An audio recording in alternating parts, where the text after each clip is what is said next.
instead of being out sitting beside this incredible river that's flowing, raging actually, and looking around and taking in the sights and the sounds and complete stillness, because there's no cars, there's no planes, there's no trains.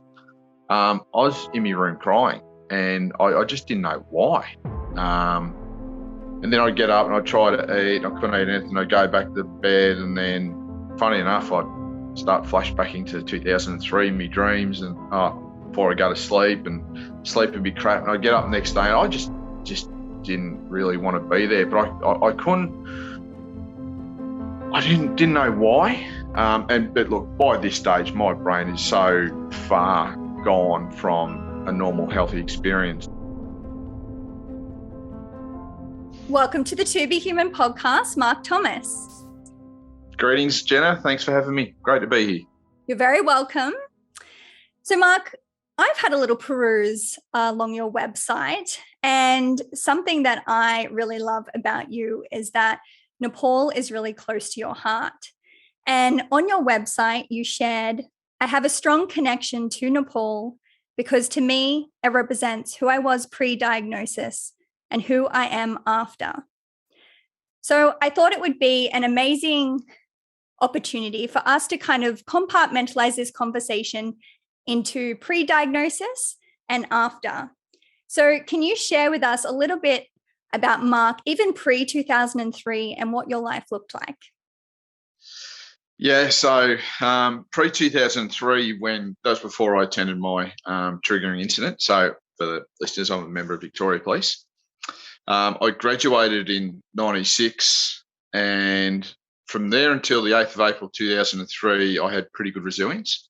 So I was bouncing back, and look, I went to a lot, as us coppers do. It's part of our job. We go to a lot of trauma scenes, be that serious assaults and up to and including, unfortunately, deceased people, be that through car accidents or drug overdoses, and tragically suicides. And I was always able to handle those situations quite well, because at the other side of this is a family that's lost a son or a daughter or a mother or a father, brother, sister, etc. So with that very much in mind, we've got a job to do, and we I always thought I did it pretty well, and didn't take in I didn't personalize it kind of thing. So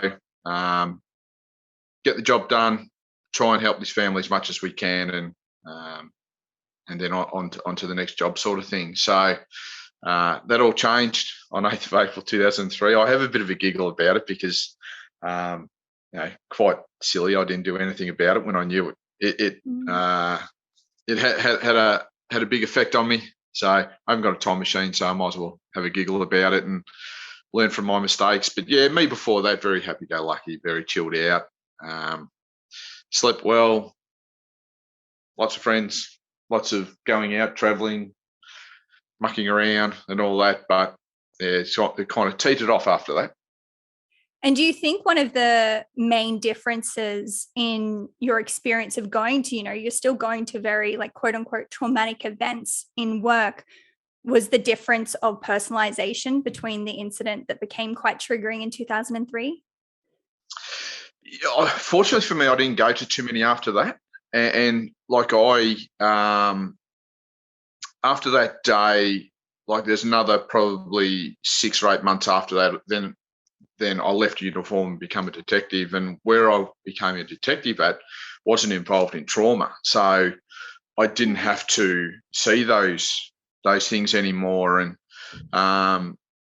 one of the things within Victoria Police, our identification card changes colour when you become a detective. So it's blue.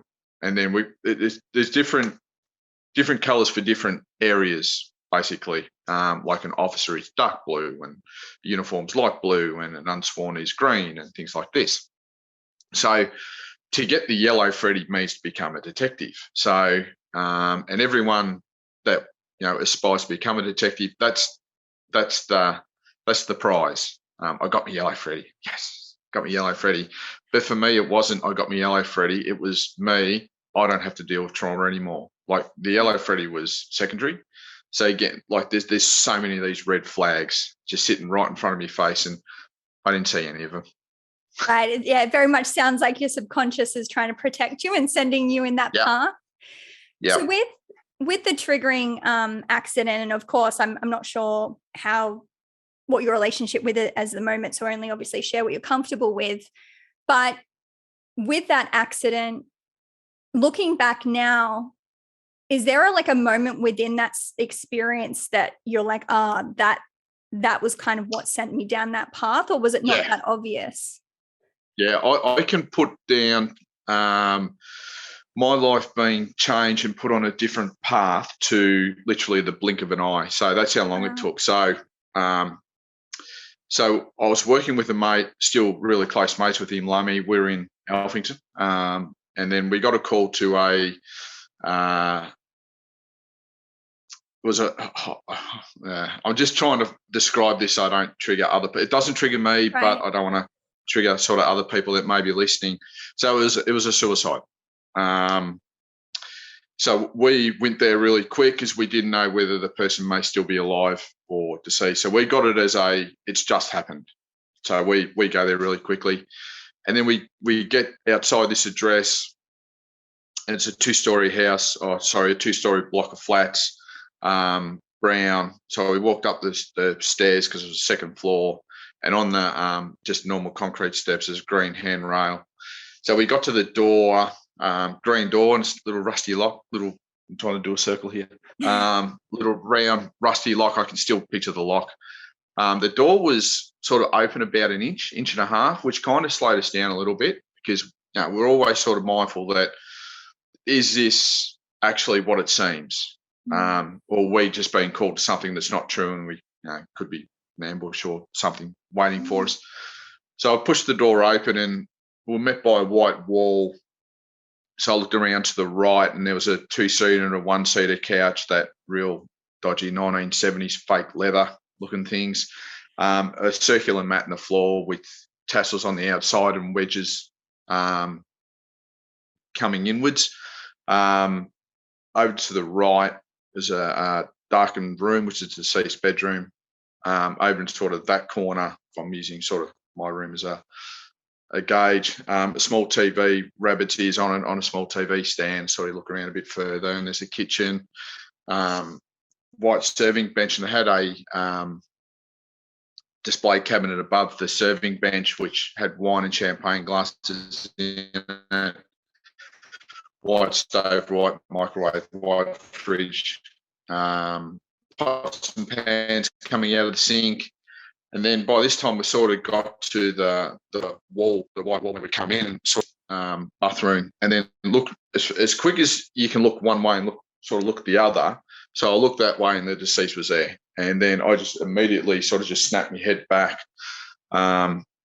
Grey cargo shorts, green T-shirt, no shoes, no socks, mousy brown, short curly hair, and like I looked at the deceased for, I don't know, blink of an eye, which Google tells me is 0.33 of a second. So and I left, and then I subsequently spoke to Lummy significantly. We've pulled apart that scene quite significantly over the years. And I reckon we were in the flat from anywhere between probably around 6 seconds before I was back out. So that whole scene and that little pinch of a moment in time. So at that stage, 2003, was I 31 or something? Wasn't good at maths. But my whole life changed on the back of 0.33 of a second. And do you feel like you realized in that moment that, like, oh, it got me? Yeah. Really? Yeah. I physically felt it too. I physically felt it hit my chest. It was like I presented this one day to a work group, and there was one of the girls come up to me after, and she said, "This might sound really woo-woo." I said, "Hey, I'm open to anything." But she goes, "Do you think that was his spirit hitting you?" Wow. I thought, okay. Like, I didn't dismiss it because I can't prove whether that's it or that's not. I thought it's an interesting way of looking at it. And like I don't know, but all I do know is like physically the sight of it. Nothing ever have I just I don't like look at that. Felt it physically in my chest, and I was out. Oh, catch ya, I'm off. So I went outside, and Lummy dealt with inside, and his friends and relatives started turning up outside, so I gave the death messages to them. But the real clever thing to do would have been go to a GP or go to a psych or ring our welfare unit, which we've got these resources available to us. But like this is in 2003, mental health wasn't a real high on the agenda, and I'm a male, and males don't do mental health very well at all. So, but yeah, I can put the entire my entire mental health journey, pinpoint it down to literally an exact moment in time where sliding doors moment. So, and sort of following that day, like, was it a daily occurrence that you started feeling different? Like, was it like an impactful thing, or was it kind of like a slow burn? A slow burn for the next decade, pretty much, before I landed in hospital. But a slow burn but with significant landmarks in it. And knowing what I know now and looking back, again, it's just, okay, how did you miss this? How did you miss that? So, like my wife said multiple times, you need to go speak to someone about your sleep habits because they're horrible.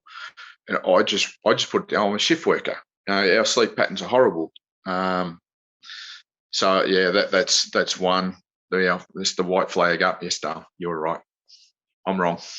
It had me there. Was it obvious that it was this? Like, were there, like, I guess, like flashbacks or images or anything like that? Or were you just sort of on such high alert from this experience that your sleep was affected just purely because, like, your central nervous system is just completely out of whack? Yeah. So I was having nightmares, but very spaced apart.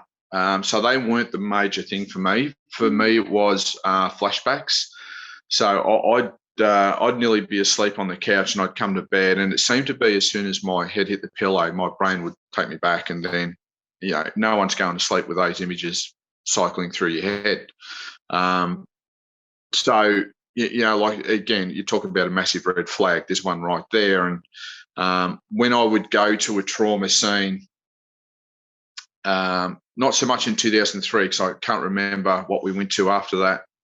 But certainly I went back into the city as a sergeant in 2010 after being a detective for X amount of years. And whenever we were out and I had to go to supervise a scene that was trauma, my body would heat up. And I didn't know at the time, but that's me having an anxiety attack.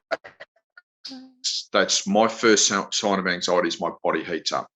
And for a sign, it's a beauty. Like, my body knows before my brain knows I'm getting wigged out. So, I wonder, I'd never sort of thought about what that was. But again, going back to what I know now, I'm having just constant anxiety attacks whenever trauma would come up. So, and then we'd be watching TV, and then, this type of suicide would come on TV, and I'd go, oh. So I'd pillow over the head, and, my wife Karen would be diving for the remote to change the channel and things like this. So, but like, sometimes you just get caught out, and then I'd flash back. So, and then those traditional, those very I don't want to say cliche, but because they're so much of an easy sign to show that, you're just now moving into a depressive mode where I can't be bothered doing that. I don't want to do this, and I haven't got the energy to do that. And mates are going, "Oh, you want to come out for a few beers or something?" Just pulling away, just couldn't be bothered. No energy, no motivation. Losing total interest in what you used to love doing. So, and like, I'm not the world's smartest person, but I'm not, I'm certainly not a dopey person. So, how I didn't recognise all these signs and symptoms is I actually, I find it quite amusing how, like, and I'm not talking a little bit here and a little bit there, like right in front of my face. It's clear as day. It's just that the brain, I suppose, that the longer I went, the more injured my brain got, the less ability to recognise what was going on.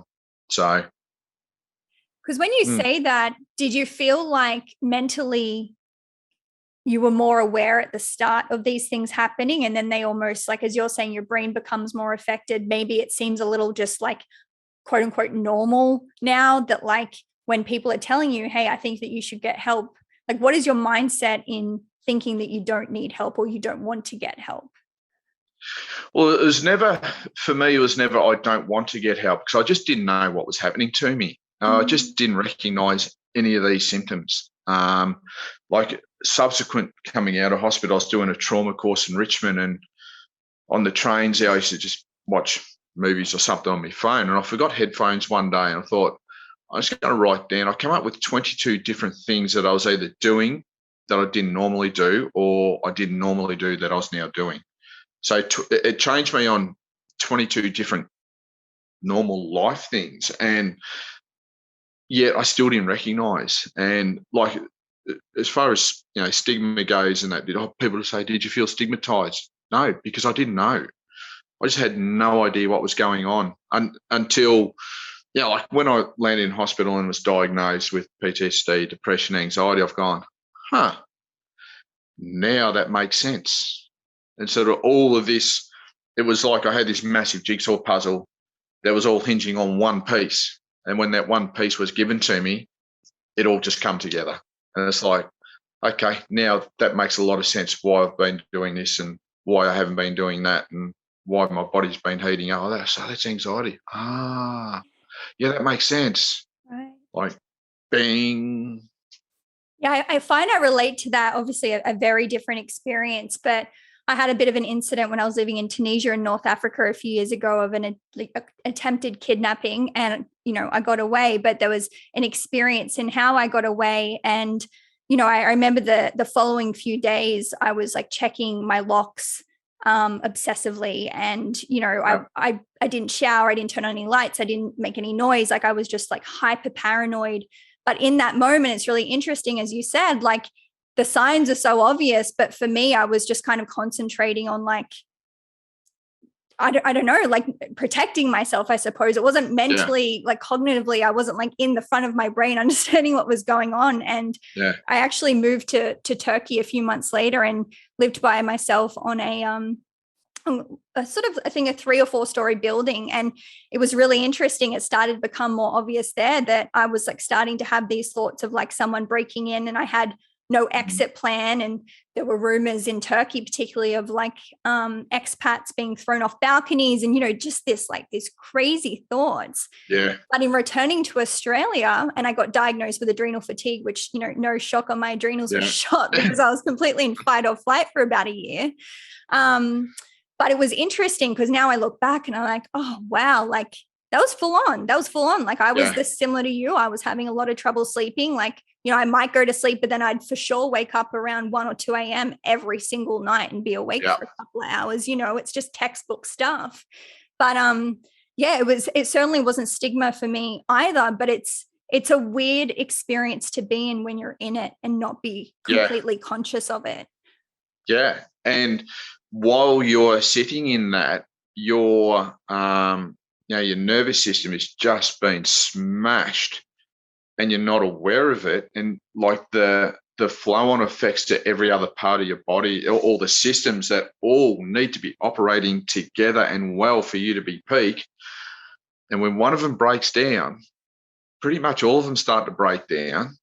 And at least if you are aware of it, you can do things to correct. But as both of us were, if you're not aware, it makes it very difficult to continue on. Yeah, it really does. And, it doesn't surprise me that, it took 10 years for things to change for you as well, because these things can be really simmering. And like I said, it almost becomes a normal experience. Like I know for me, I put on a significant amount of weight, and really interestingly, instead of thinking, okay, maybe this is a sign that, I'm not just putting on weight randomly, that like my body is imbalanced. And, ironically, I thought I had to exercise more because I was putting on weight. So then I went into this like crazy exercise mode, which, was the worst thing I could have done for my body in such a hyper stressed state. Yeah. So, I share that story because I think that sometimes, we can put PTSD in sort of a box of more the police or military sort of aspect, but these things can happen in different areas of our life. And I hope through us both sharing the different experience and symptoms that we have, that there could be listeners out there right now, right, that I certainly know a few people that have sleeping problems, and I genuinely feel like that is fundamentally because of stress. There's something happening that you haven't addressed. Yeah, and it's like, yes, I work in a high risk industry for post-traumatic stress, and the military is, but exactly what you say, people have got to understand everyone who is walking on this big rock hurtling through space is susceptible to it. It can happen to anyone. It's not just us that work in these industries. And to take it in a different, like breast cancer, yes, the vast majority of people who get breast cancer are female, but males do get it as well. Mm. So you're not immune to this. And this is like, it's so important for people to understand that mental health doesn't discriminate. You can be, earning a gazillion dollars and be some kind of superstar in business or sport or whatever. You can get smashed just as quickly as someone who's homeless. So. And like you shared, I mean, it just takes, 0.3 of a second. It really does. Yeah. It doesn't have to be this long ongoing thing. It can just be a minute moment of time that really changes your trajectory. So in obviously the 10 years between this triggering accident for you and things changing for you, I'd love to talk to you about your first trip to Nepal before sort of you became diagnosed with PTSD. Yeah. So it was always a bucket list thing, was to go to Nepal. It was Everest Base Camp because, when you think of Nepal, you think of Mount Everest. Well, probably more people know where Mount Everest is rather than where Nepal is. They're famous. But then flying in and out of Lukla Airport to go to Everest Base Camp is not something I wish to do because it's, I'm not flying in and out of that airport. It's very rarely the planes crash there, but it's not something I want to. So I come across the Annapurna Circuit, and I thought this would be really cool. So this is in 2012. So I went there, and look, the first few days there was pretty good. And I guess you had the same experience when you get into Kathmandu, and it's a different environment. Something that, unless you've been to those kind of environments, like it's essentially a third world country, and it's just a bizarre place when you first get there. Like the sights, the sounds, the people, it's all very bang in your face. Then we got on the tour and started right at the start of the circuit, and we're walking, and there's only sort of a couple of days in, and I kind of started thinking something's not quite right here, because I'm surrounded by, we went into the high areas there, but like the river was just raging, which is great, but I wasn't taking any notice of it. And then, starting to see these snow-capped mountains, and the further we went in, the worse I'm starting to feel. And I'm just Shamshay, I think it was. Beautiful place, just lovely people. I'd lost all appetite by this stage. And instead of being out sitting beside this incredible river that's flowing, raging actually, and looking around and taking in the sights and the sounds and complete stillness, because there's no cars, there's no planes, there's no trains. I was in my room crying, and I just didn't know why. And then I'd get up and I'd try to eat. I couldn't eat anything. I'd go back to the bed, and then, funny enough, I'd start flashbacking to 2003 in my dreams, and before I go to sleep, and sleep would be crap. And I'd get up the next day, and I just didn't really want to be there. But I couldn't. I didn't know why. But look, by this stage, my brain is so far gone from a normal, healthy experience. So I thought I'll push through. And then we got to in Menang.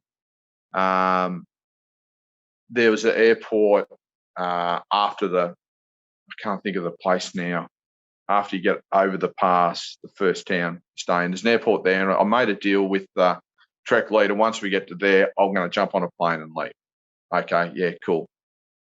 But then I pushed on to Yatkaka, and then I can still remember looking out the window, and I started to sort of hyperventilate a bit. It was the first time, my first real proper anxiety attack. Whew. Isn't that a nice, scary experience when you have them?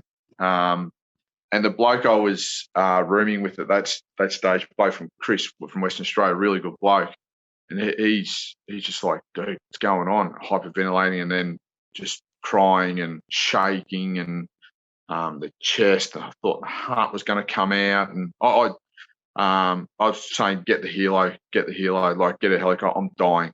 I'm going to die here. And it was all I could think about was, I guess my brain went into policing mode a little bit into how they're going to get my body back to Australia.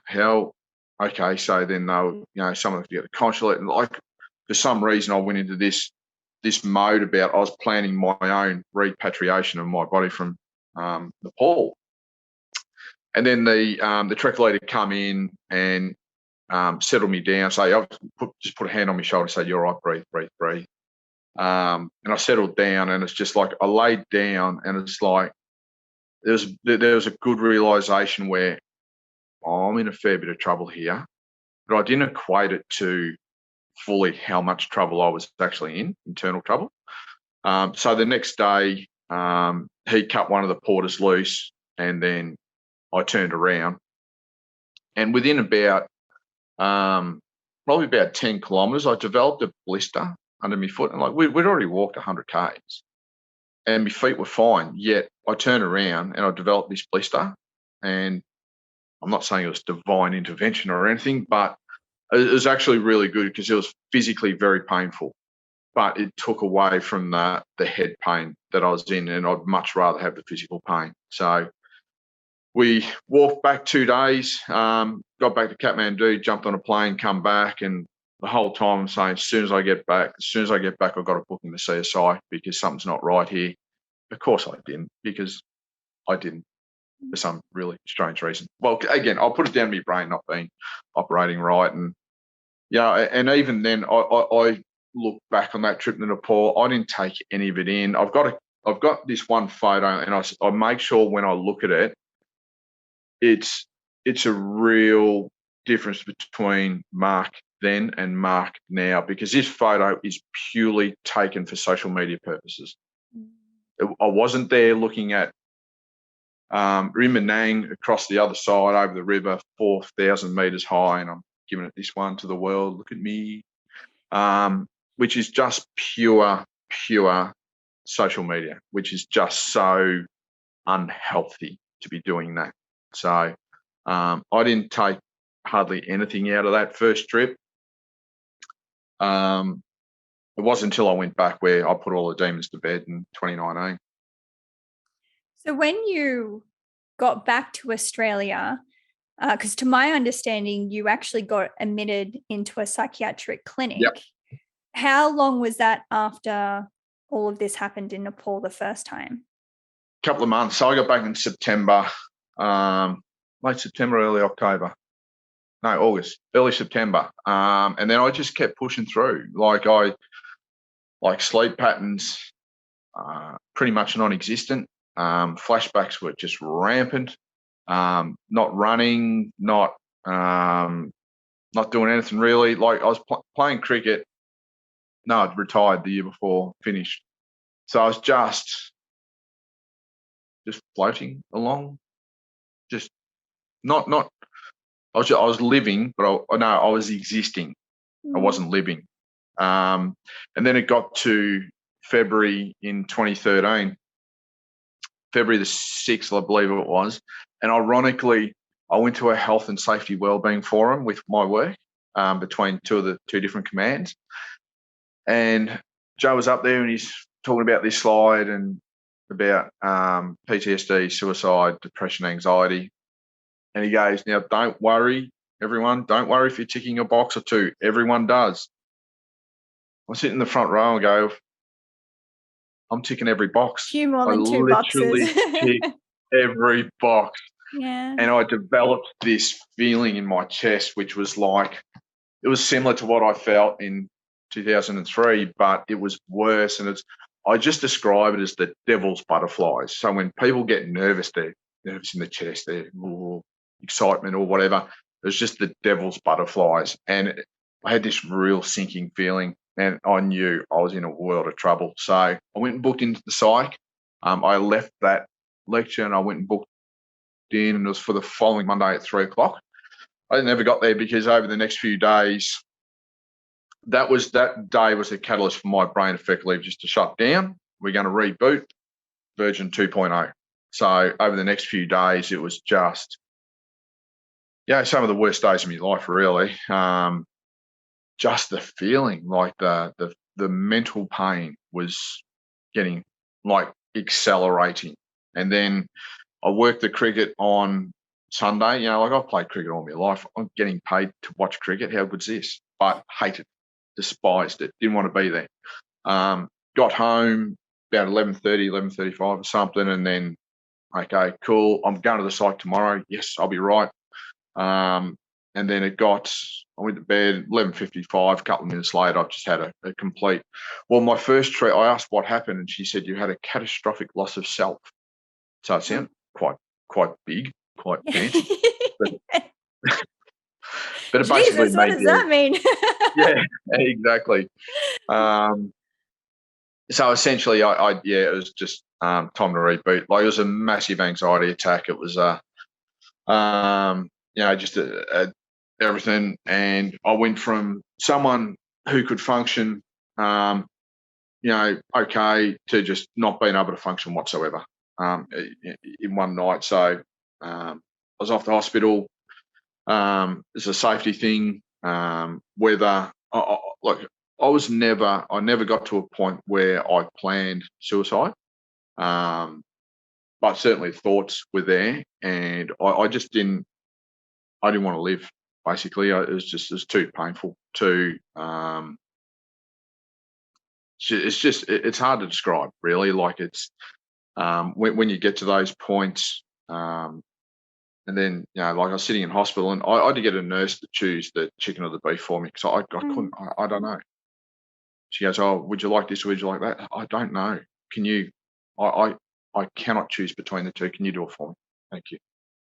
So that's sort of where it takes you to, because 10 years of that incident rotting away in my brain just took away all resilience, all self-worth.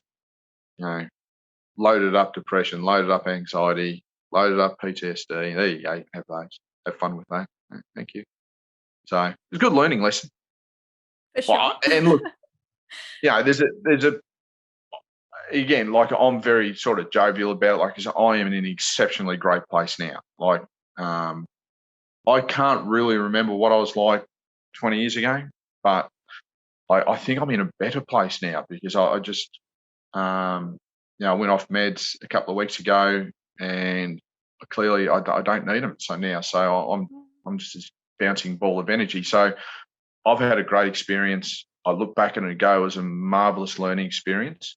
Like, at time, look, don't get me wrong, I'm not saying go out and go through it yourself, which is no fun.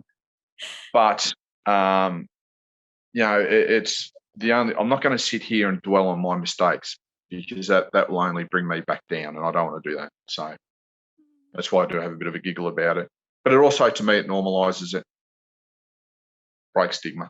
I wouldn't even label them as mistakes. It's not like you're consciously going out there and trying to do hard or wrong by yourself. I feel like it really is part of the experience, because we want to live happy, healthy lives. And I feel like it's really self-evident that when we're not, there's something else going on. And, sometimes we do need another person to kind of point that out or kick us up the ass, or sometimes it takes us to hit rock bottom and even below that to really start moving back up. But I think there's something really beautiful about things like PTSD. I'm certainly no expert, but you always hear stories of flashbacks and things happening when you put your head on the pillow at night, or going to Nepal and you begin to have an anxiety attack like never before. And I feel like there's something really beautiful about that your body is feeling safe in these spaces, and it's saying, hello, like we need to start processing these things that we haven't addressed, and it will just continue to remind you until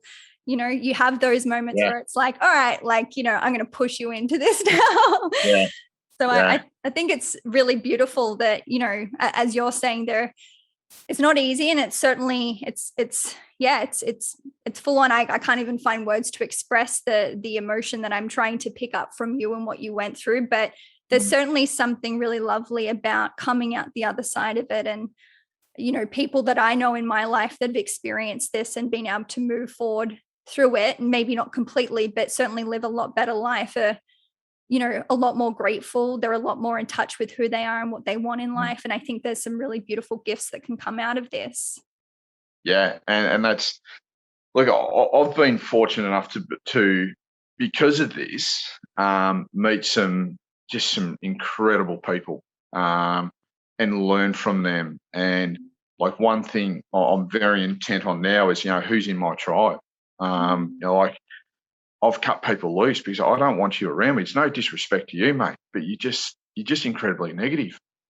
Like, you never see the positive in anything. I can't have you around me because I feed off people's positivity and their great vibes and their want to help people, or their want to help themselves. And so if you're just going to sit there and tee off and be negative and be a toxic person, mate, I don't want anything to do with you.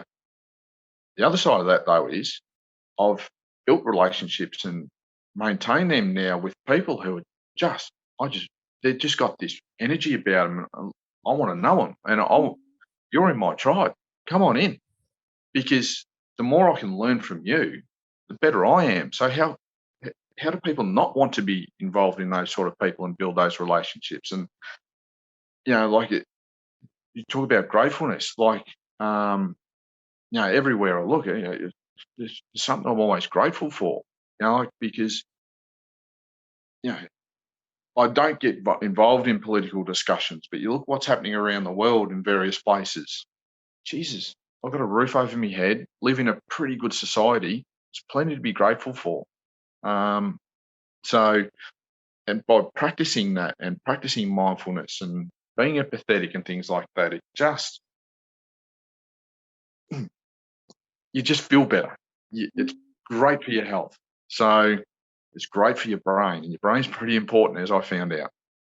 Absolutely. And, I love that you brought up tribe and the importance of environment, because I am with you in the sense of, you are, you make up who you hang around with. And if you hang around negative people, I certainly know in my own experience, I tend to be more negative, and vice versa. And, we can have compassion and empathy for people like that, and, even direct them in the right way if we can. But ultimately, it's not our responsibility to have these types of people in our life if we don't want to. In terms of, the Victorian police, and, I'm happy for you to generalize police in general. What is it like in, now 2021? Because you were sort of saying in 2003, like, mental health just wasn't really a conversation. It wasn't something of importance. It was very natural to kind of just like put your head down and keep going. Have you seen a change up until now with this, or is it still something that you feel like is still a topic that we need to work on? Definitely a change. Lots of changes for the positive, that's for sure. But like, as a whole, we're a reflective society. So for the most part, we're really good. We need to get better with some other stuff, and that's fine. Like, everyone does. Every organisation in the world really needs to get better one way or another. I don't think anyone's doing it perfectly. But, I look back a couple of years ago when our former Chief Commissioner, Graham Ashton, like he went off for 7 weeks. He said, I needed a break. My brain needed a break. And I'm like, yes, great work, boss. He'll take the time off to, decompress his brain. Whether he's getting treatment or whether he just needed a rest, I don't know.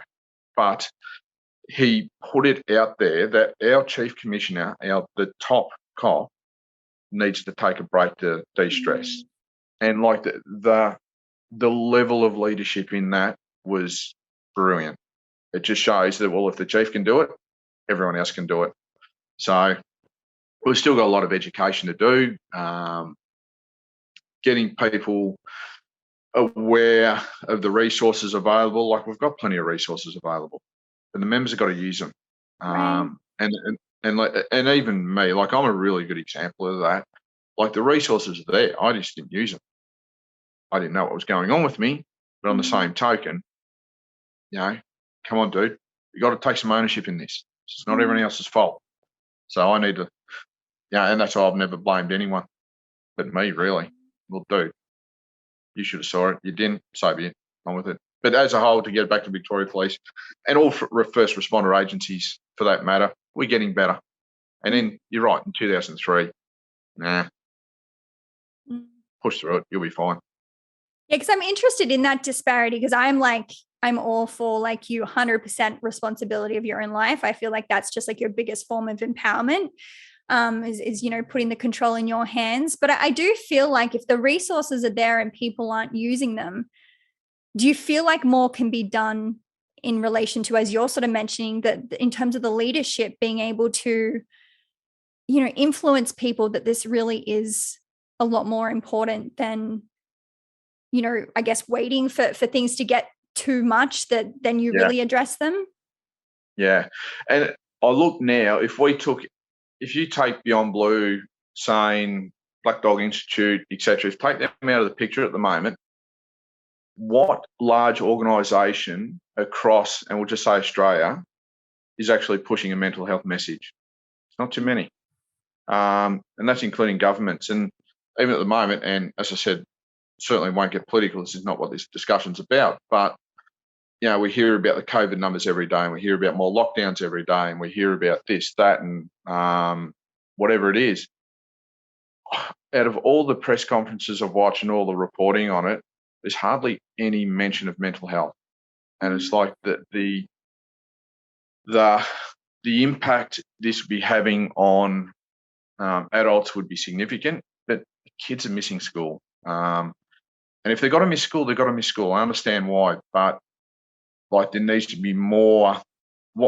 Ultimately, what I would love to see is one of the premiers or the chief health officers or whoever get up and say, okay, before I talk about the numbers today or the lockdown rules or when we're coming out, I'm letting you know we've created a new website specifically for school children, and it is specifically for coping mechanisms. It's for, there's a hotline, there's links to Headspace, there's links to Beyond Blue, and use these external resources. Push it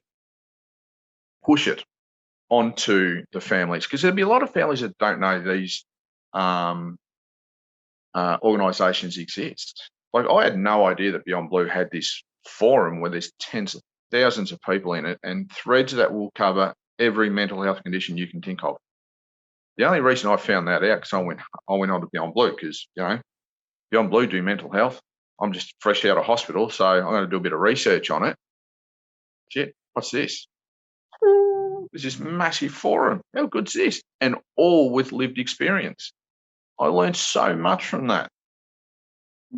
No one knows it exists, apart from people that are there. So, yeah, I love that you mentioned that, because I feel like there is like an element of, people don't know what they don't know. And particularly if it's like normalized in terms of how they're feeling and they're just trying to get by, and, they've got kids at home and all this stuff is happening, it almost seems a little too much to try and seek out what is out there. And I think particularly in terms of like booking in with psychologists and psychiatrists in Australia, I certainly know in Sydney, like, you can wait months.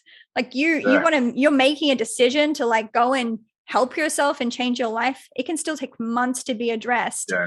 For me, there's slight insanity within that system. So Yeah. I love that you've mentioned that there are free, easy to access resources where, even if you're not completely talking with a professional, there's a community of people online that you can say, hey, like, I don't feel alone. Because I even know, with the organization that you set up, Code 9, there was even experience within that that's what kind of like inspired you to start this organization, was that even though you'd had help, you still felt an element of being alone. Can you share with me a little bit more about that experience? Because I think that's really important, particularly as we are isolated and in lockdown and in quarantine.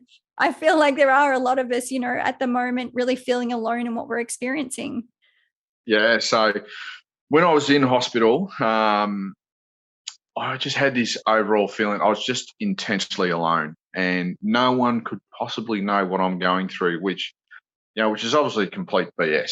There's a lot of people who are walking in my shoes as I was then, but of course the brain's not good enough to understand that. So I just sort of thought, like, when I get out and I get back to work full time, which to me at that stage was a complete bluff, to try and think about something, because I didn't think I'd ever work again. I'm going to start a support group for coppers, just so if someone's newly diagnosed, we can just, there might be 5 or 6 of us, we can have our own secret handshakes and shit. We can get around that person and just say, hey, look, we're all diagnosed as well. We know what you're going through. You're feeling this. Yeah, no, that's normal. That's normal. Oh, what about this? Yeah, that happens to me. Oh, cool. So you don't feel alone. That was the idea behind it. So when I eventually did get back to work full time, which 2.5 years of a return to work program, kicked it off, and I just started a private Facebook page with, I don't know, it was about 30 of my copper mates, and then we'd meet, and then they'd add their mates. But the proviso was, add people, but they can only be coppers. So I don't want, and this is no disrespect to civilians, but this is our space. I just want this as our space. And then I got a paramedic mate, so he was added, and then he added some more of his from Ambulance Victoria, and then I got a mate from the Fireys and added her, and she added a couple of her MFB mates, and then one of my mates said, well, what about the triple O operators? I said, oh, they got the worst job. Like, I don't know how anyone can be a triple O operator. Like, the amount of respect I have for them is through the roof. So yeah, so them as well. So then after a while, it just grew and grew and grew. And like, there's 3,200 of us in there now. But one of my mates, Rob, he and I knew who he was, but I didn't know him personally. He rolled up one night. So we had a group meet pre-COVID. Once a month, we'd just meet up at an RSL in the city and just sit around for 3 hours and, just basically take the piss out of each other and have a laugh. And because, like, the entry to the club is you have to be mad kind of thing. I mean, you imagine a bunch of first responders, our black humour is through the roof in a way. So then we get all of us diagnosed knuckleheads sitting in the same room as us. It was pretty amusing. So it wasn't group therapy whatsoever. It was just an informal bunch of crew, no different than a bunch of mates meeting at the pub. But we were meeting in a place that was quiet and away from other people. And then Rob come along with his assistant's dog, Jimmy, and the next 3 hours was just spoken about Jimmy and what he does and how does he pick up on your signals and things like that. And I've become quite close mates with Rob since. But I've been in his presence when he's been triggered, and watching Jimmy go to work, it's just an incredible thing to watch.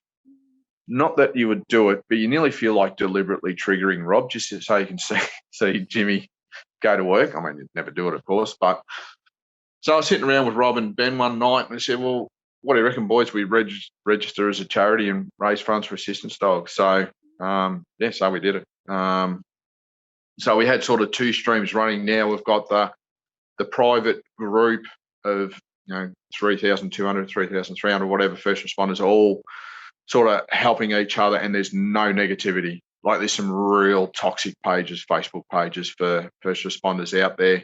Don't want a bar of it. This is about positivity, support, helping each other, and advice, guidance, whatever. Not in a clinical sense, but recovery sense. We also run a private group for the partners as well, because they've got a hard job handling, walking on eggshells, and so similar concept, same with them. But then on the other side of the equation, we've got the foundation, which just now continues to grow. So we've sponsored a couple of dogs now, like they're 40 grand each there, but they save lives, so they're worth every cent of it without doubt. Supplying meals to people who are just struggling so much, they're just struggling to even shop, cook, let alone shop. So we'll hook them up with some meals, sending people away on respite weekends that just need a break, just so much more. So it's continuing to grow. So pretty cool. Very, very grateful to some people that have bought into the idea and helped along the way. Yeah, it's absolutely beautiful. And I'm really interested because throughout your recovery experience and, I would say healing experience, what are things that have helped you throughout that journey? And also, what have you noticed within, your group of over 3,000 people? What are the are there common things that help people move through this, or is it kind of an individual experience? What is it like? Yeah, I think there's a couple of just real key things. One, you have to be treated. Clinician, clinical work. You will not recover without clinical work. So it's not like you tear your hamstring. You don't have to go to a physio if you don't want. It's just going to take you a lot longer to start running again. If you've got a mental brain injury, and we're very passionate about that, and that's no disrespect for people that just sort of organically, chemically got illness. But you have to be treated. One, be treated. Two, it's quite simple. You've got to exercise. And even if that's getting out and walking around the block, get outside. Or if you can't get outside because your anxiety is that bad, punch out 5 push-ups today. And tomorrow I want you to do 6. See if you can get to 7. But always body movement is so important. Remove the toxicity from your life, because your brain's injured, and having poison around that is not going to help you recover. Diet, cut out alcohol. I haven't touched a drop of alcohol since 2013. So it's just something that, could I have a drink? Yeah, probably could, but I've got a pretty healthy addictive personality, so I don't want to be becoming dependent upon alcohol. So I just, you know what? Let's cut that out of the equation. Wife loves it. She's got a designated driver for life. Perfect. I think there's some people, unfortunately, will do all the right things, yet they really struggle still. And that's, I look at a couple of mates, and there's nearly a feeling of survivor's guilt for me that I have now become to this place where I'm pretty chirpy most of the time. The vast majority of the time, last few weeks. But they're doing everything possible, yet they're still stuck in this dark place. And like they're the inspiration to me. So I look at those close to me, and even other people as well. But I don't take on other people's problems, or injuries or anything, because I've got my own issues to worry about. But these particular couple of mates, they inspire me to keep doing stuff, and to keep, okay, what else we can do? Because I know stuff with the foundation, if they're doing it, they get a good feeling out of it. Okay, cool. So I've got to keep this going. We've got to come up with new stuff. So maybe I can give them a little bit more to do, which will make their self-worth just come up that little bit. And if we can make it just a little bit better for them, well, then happy days. So I don't know whether I answered your question. I went off on a tangent, which I do all the time. I love tangents. There's no apologies for tangents here. I've noticed that you do mention self-worth quite a lot. Is that kind Yeah. of part of experiencing something like PTSD that you've seen, is that it kind of fundamentally lowers your self-esteem throughout that experience? Yeah. So I run out. I had none. So, and there was one particular night, it was a Friday night. It was the first time I'd heard the word mindfulness. So when in the psych clinic, psych hospital, there were particularly Geelong, I assume they do it elsewhere. We had these sort of 3 1-hour sessions during the day where someone would come in, talk about diet, talk about exercise or something just to help the people. And this person come in and she spoke about mindfulness. Okay, big word.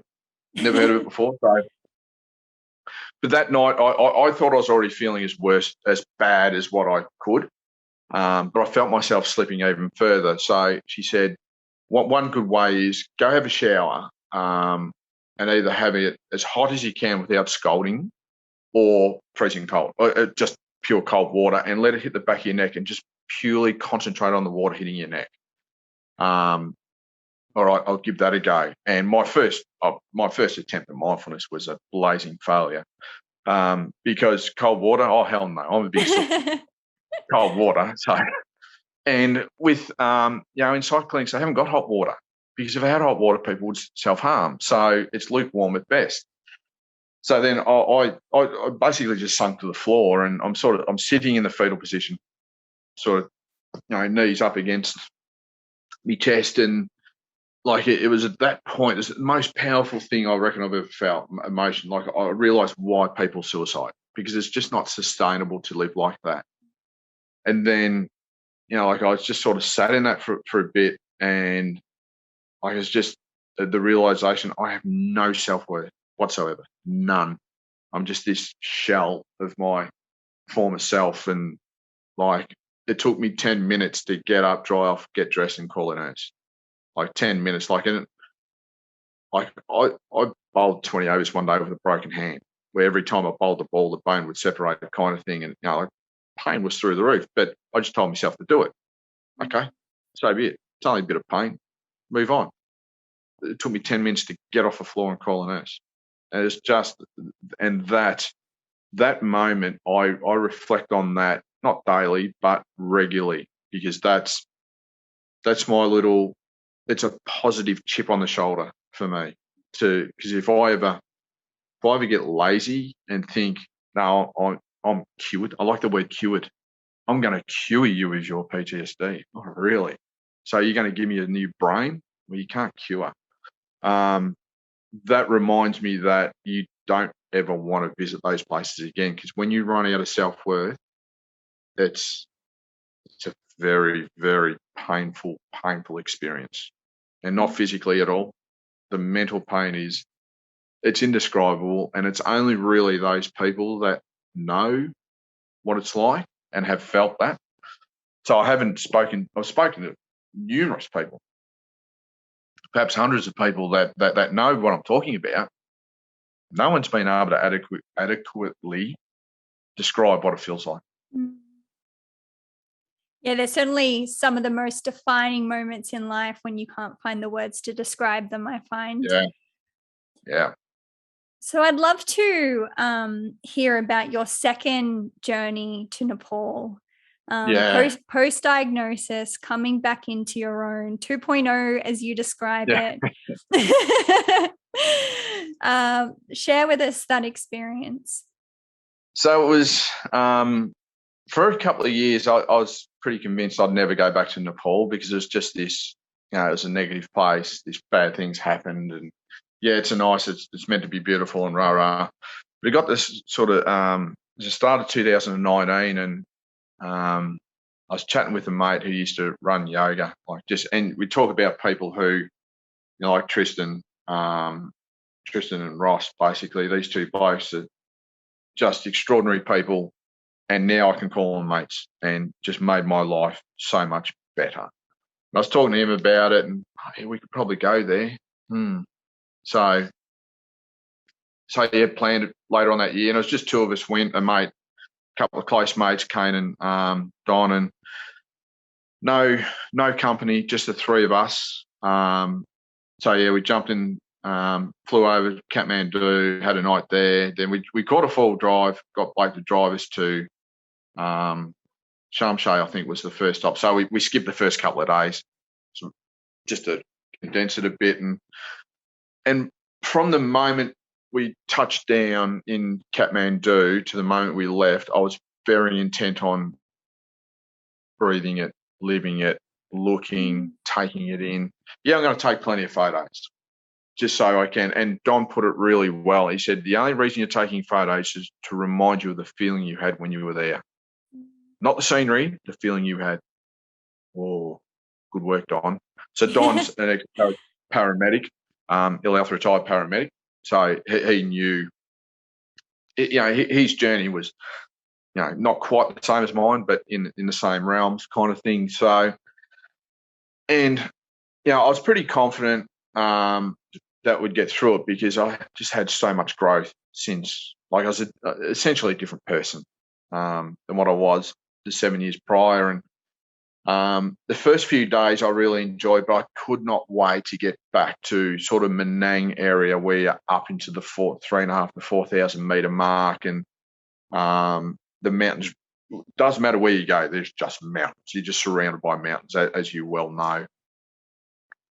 And sitting there, we'd get to a location and then, I'd get the phone, hook up the Wi-Fi, text Karen saying, yep, we've arrived at, wherever, all good, just checking in, let you know, yeah, sweet, take a photo, send it, job's right.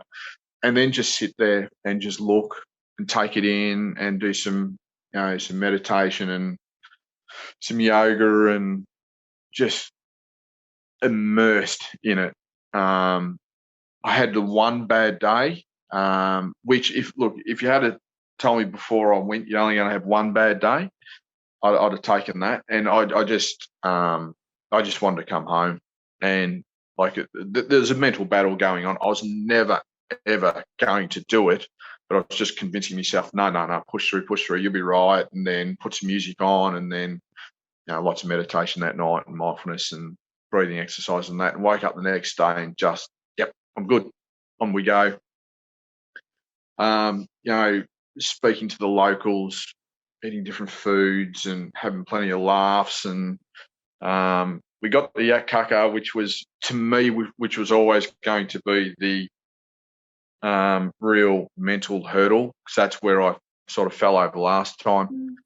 And we stopped walking, and I looked up and I reckon that's the room.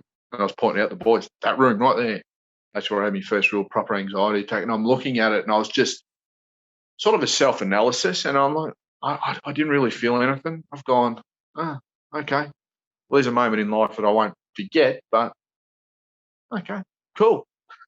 Where do we want to sleep? Oh, it might be a joint up here. So we just kept walking and went to this other place, and we booked in there, dropped the bags and just sat there in just amazement. And then the next day got up and that from Yak Kaka to Thorong La, I went too hard, which everyone does it. And Not I everyone. got there and, like, come on, dude, you're operating on about half oxygen here. You probably need to slow up a little bit. And I was cooked when I got there. I was actually going to ask that because the group I was with a few friends. We became absolute slow as sloths, like getting up to Thorong Pass. It was, and couldn't stop laughing. Like I was high as a kite just with the lack of oxygen. So, I mean, there's a photo of me just lying down, hoodie, beanie, gloves and all that. I'm quite cold, but just lying down on one of the chairs outside the sort of the lodge kind of thing. But even then, sort of when I recovered a little bit, because, like, as I said to the boys early on, eat up, because the higher you go, the less you're going to eat. So dig in. I had a little bit to eat as much as we could, fluids, make sure I nearly force feeding fluid, but just sitting there and and taking it in and just enjoying every second of it, which was, again, just a completely different mindset than the first time. And then like the next day, when you wake up, I know 3:30, 4 in the morning, whatever we did to go over the pass, like I woke up and I was just locked in, just like, yes, like a hint of nerves, but just could not wait. Come on, let's go. This is going to be awesome. And I just love the physicality of it, walk 10 or 15 steps, stop, try and catch your breath, walk 10 or 15 and repeat for 4 hours kind of thing. And like we met this French couple along the way, and he'd been over the pass, I think 5 or 6 times. And he said, we saw them the night before, and he said, there's 3 false passes. So just when you think you're getting there, you're not. Happens 3 times. Okay, cool. Oh, there's 1. Oh, there's 2. Oh, there's 3. And then, we got to the pass, and like I just broke down. I was in tears. I'm in cane shoulder, howling. Like, it's just, I had no idea that it, like, there was that many demons for that little part and within me. And it was like, to get over it was to sit up there at 5,416 meters, whatever it was, and just look around and go, like, just the accomplishment, the burying of the demons, the sheer beauty of the place, and being able to and aware of taking these things in, and just life changing. Like, it was just, it just got so cold though. We've got to go because the winds are getting high, and then of course you don't think about the extra 9 hours you've got the other side of it or whatever it is. So, but yeah, look, trudging in a camp that night to the, can't remember the name of the place, but, and you'd have been the same with your group. You just sort of drop your bags and you just collapse in the heap. And I think we went downstairs, ordered a big bowl of chips and a can of Coke. I think it's the only can of Coke I've had since about 2015, I reckon. That is fully sugared Coke, or I need sugar. Give me some of the good stuff. So, and it just, it's hard to describe how much of an impact it did have that second time. So put the demons to bed, and being able to go there, have the opportunity to go there, and incredibly grateful to everyone, and that they got me there. Even the pilots of the plane. Thank you. Like, this is it's just had this marvelous effect on me. And do you feel like what would be your takeaway from experiencing that back into everyday life? Like, are there moments throughout your days now where you think back to that moment of being on top of the pass and kind of reconnecting with what was so emotional and inspirational and all these sorts of things? Well, there's 2 points I sort of look back on, and 2 reference points. One is that bad day. Like, if I had turned around, none of that, and I could have turned around, but not turning around, as I said, I was nowhere near doing it. But if you don't push through those harder times, well, then you're never sort of going to advance. Like, it's a moment in time. Just push. Are you physically hurting yourself? No. Are you putting anyone in danger? No. We'll push through it. Push through the pain, be that mental or physical. Push through it, and then reap the rewards the other side. And then just, the overall feeling of being on the pass, and just the accomplishment of being able to look back and go, that was way cool. That was awesome. And like, I knew there was some demons there, but as I was saying before, I had no idea the extent, like, and how sort of big the demons were within me of that place. I just didn't know. So it was the sheer joy, the accomplishment, and that's, I remember reading, I was listening to Matthew McConaughey, and he said, don't chase happiness, chase joy, because happiness doesn't last. Joy does.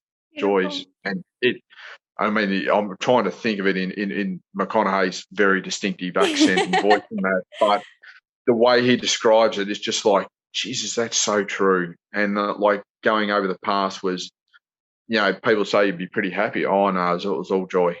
because it's long lasting. I still, I still regularly look at the photos, and like Kane sent me a photo. How good, and he got me this that there. Well, that's Nepal. That one, and the metal one is the coordinates for the pass.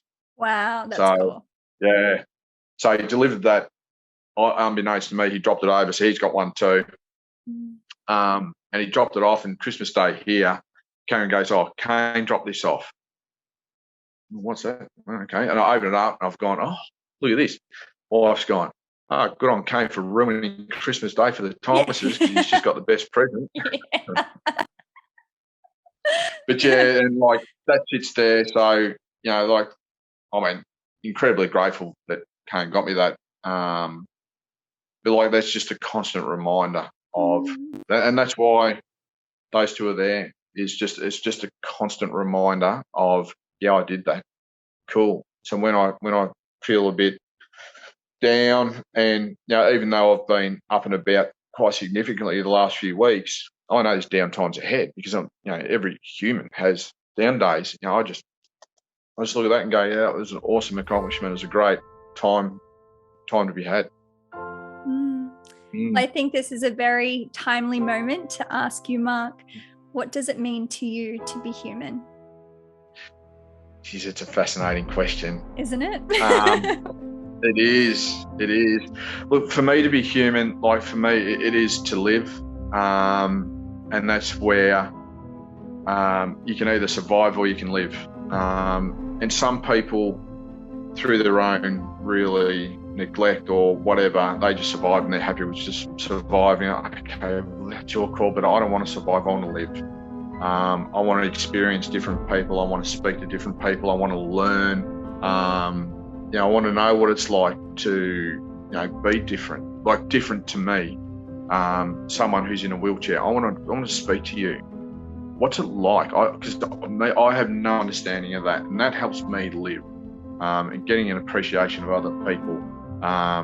Traveling, although that pesky little virus is going to cut that out for a while, but seeing different sights, different sounds, different smells, different people, different cultures. We're only on this planet for a very short period of time, really. So, if you're a human, live, help other people, have empathy, have sympathy, help where you can, do what you can. I could go on for hours with that. It's a really interesting question.